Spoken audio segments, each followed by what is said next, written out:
En este video haremos la crítica sin spoilers de la película La otra cara de la luna del 2024, donde se explica ahí más o menos, diría yo, lo que pasó con el Apolo 11 el día 24 de julio de 1969. Bueno, en este caso parecía que te lo estaban explicando, pero a la mera hora se echaron para atrás, así que acompáñame en este video a explicarte exactamente a qué me refiero con esto. Y para los que no me conocen, yo soy Renerdo, comenzamos. Película recién estrenada en cines con una duración de 2 horas con 11 minutos, la cual se encuentra en el género de la comedia, el drama y el romance. A que la verdad no tanto diría yo, pero ya hablaremos de eso más adelante. Donde la sinopsis nos dice que está ambientada en el histórico alunizaje del Apolo 11 en 1969. Cuando Kelly Jones es promovida para arreglar la imagen pública de la NASA, las chispas salen por todas las direcciones. Dado que esta maravilla del marketing y la publicidad, Kelly Jones causa bastantes estragos en la labor difícil del director de lanzamiento, Cole Davis. Y esto empeora aún más cuando el presidente le marca la misión muy importante para no fracasar, es decir, Jones tiene que dirigir el escenario de un falso aterrizaje en la luna. Digámoslo así, de protección, mientras el verdadero conteo apenas comienza. Muy bien, de hecho esto pasamos a la crítica de la película, empezamos con la crítica del elenco. Realmente todos lo hicieron bastante bien, les voy a poner palomita, pero me parece que sobresalieron 3 actores bastante en esta película. La primera sería obviamente Scarlett Johansson, que francamente está ya a un nivel tanto actoral, tanto en comedia como en drama, bastante bueno. Al grado que me parece que ya le queda un poco chica esta película. La verdad ya se está tardando en intentar entrar en películas más importantes o con directores más reconocidos y de más experiencia. Porque en esta película realmente lo poco que le dan, tanto en comedia como en drama, lo hace bastante bien, pero me parece que la limitan bastante y realmente no le sacan todo el brillo que podían sacarle a esta actriz. Que en este caso le echa un poquito de culpa a los escritores, pero ya hablaremos de eso más adelante. Otro que sobresalió en el elenco es el actor Channing Tatum, que también hizo lo que pudo porque realmente también su personaje estaba un tanto limitado. Yo diría más bien es el personaje más limitado de todos los de la película, y aún así me parece que hizo un buen trabajo. Y el otro actor que sobresalió, ese sí, un poquito más suelto, fue precisamente Woody Harrelson, que realmente se sintió bastante cómodo en este personaje, además que también era un antagonista bastante carismático, así que realmente me parece que lo hizo bastante bien. Ahora pasamos a la crítica de la dirección realizada por el novicio director Greg Berlanti, aunque realmente es bastante conocido por todos nosotros, dado que ha trabajado en un sinnúmero de series que estoy seguro que al menos una de sus series la has visto, como por ejemplo la de You del 2018 hasta el presente, la de Chilling Adventures of Sabrina del 2018 al 2020, la de Rivendell del 2017 hasta el presente y obviamente todas las series de la Arrowverso.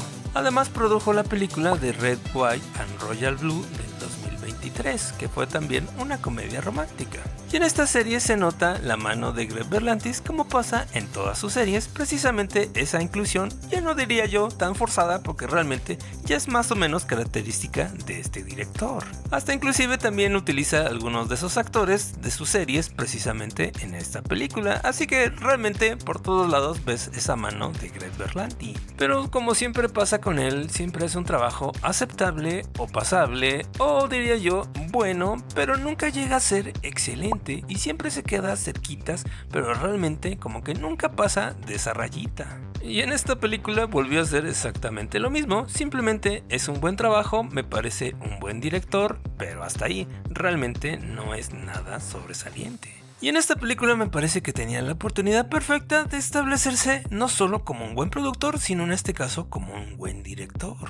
Porque realmente como que nunca se decidió por un género en particular. Por eso al principio decía que realmente no es ninguna comedia romántica, ni tampoco me parece un drama histórico, ni tampoco es una película de un documental de ciencia ficción, sino más bien todo lo contrario. Y básicamente así es la película.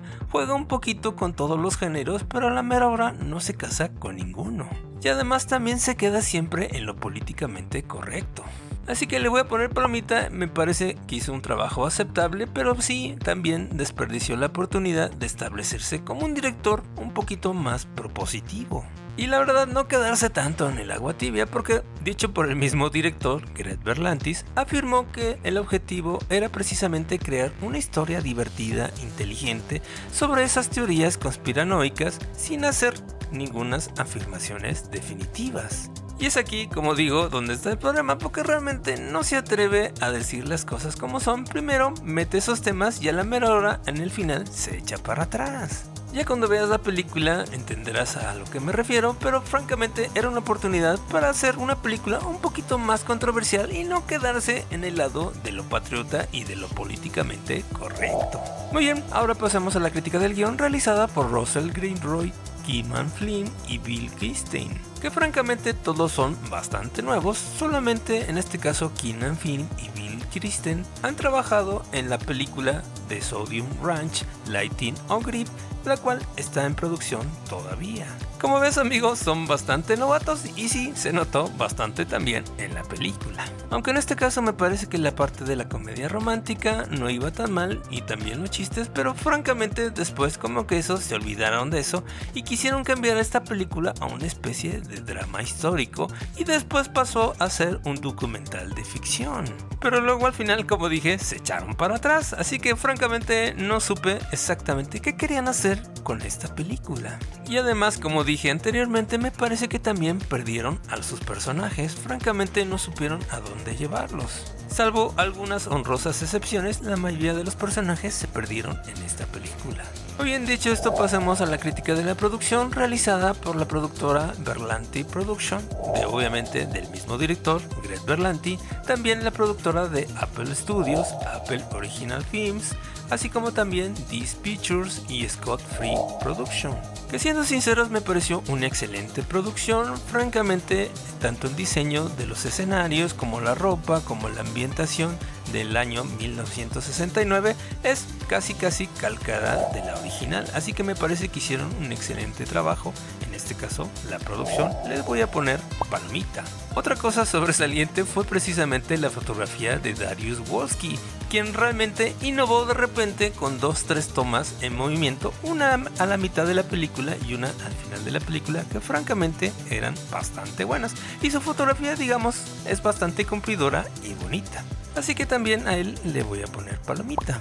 Muy bien, dicho esto, pasamos a la crítica en general de la película La otra cara de la luna. Empecemos con las cosas positivas, que como dije, la química y la actuación de Scarlett Johansson y Channing Tatum francamente funciona bastante bien en esta película. Otra cosa positiva y realmente sorprendente es que se atrevieron a hacer lo de la teoría conspirativa del alunizaje del Apolo 11. Aunque en este caso desafortunadamente no estuvo tan bien llevada, pero bueno, en fin. Otra cosa positiva también fue la crítica social, en este caso al excesivo uso del marketing y la publicidad, sobre todo en las instituciones de gobierno, como en este caso con la NASA. Ahora pasemos a las cosas negativas, que en este caso sería para mí la trama, que realmente es de altibajos y también sobre todo que cambian de géneros a cada rato y realmente no se quedan o se casan con algún género en particular. Y todo lo dejan ahí a medias tintas y también a veces peca de demasiado patriotismo. Y como que al final de cuentas quisieron quedar bien con todo mundo y francamente no se atrevieron a nada. Así que en resumen me parece que la película La otra cara de la luna tiene sus elementos interesantes y además que también la buena química de sus protagonistas y también un elenco bastante bueno. Desafortunadamente la parte de la comedia y la parte del documental de ficción o drama histórico me parece no tan bueno, o al menos un poquito desperdiciado desde mi punto de vista. Así que le voy a poner una calificación de 7.0. No me pareció una mala película, pero tampoco me pareció sobresaliente, dado que fue demasiado timborata desde mi punto de vista. ¿O qué opinas tú? Te leo en los comentarios y obviamente no te olvides de suscribirte, darle like y compartir este video con tus amigos. Esto nos ayuda mucho a seguir adelante. Gracias por el apoyo, así como también te recomiendo el video de la crítica sin spoilers de la película Un detective suelto en Hollywood, Axel Foley, que francamente está bastante divertida, te la recomiendo. Nos vemos en el siguiente video. Gracias por el apoyo. Bye.